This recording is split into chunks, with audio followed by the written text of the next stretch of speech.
ఉంది. నేను చెప్తున్నాను, మనుషులతో సంబంధాలు ఎంత పెంచుకున్నా ఏదో ఒక రోజున తెగిపోతే చెప్పండి. ఏదో ఒక రోజున మానవ సంబంధాలన్నీ తెగిపోతాయి.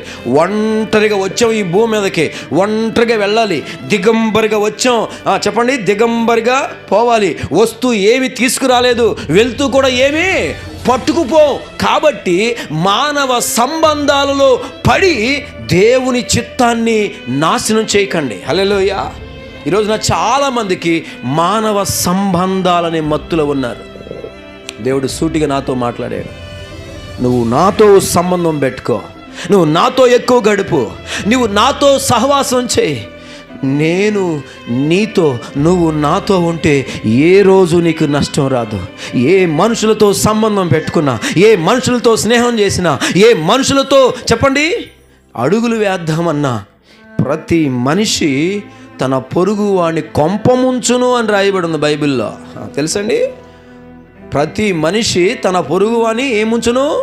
కొంపముంచును. కాబట్టి మానవ సంబంధాలనే మత్తులో నుంచి సంఘం బయటకు వచ్చేయాలి. ఆమేనండి. పిల్లలు ఉన్నారు, దేవునికి స్తోత్రం. పిల్లలు రేపు ఉండరు, దేవునికి స్తోత్రం.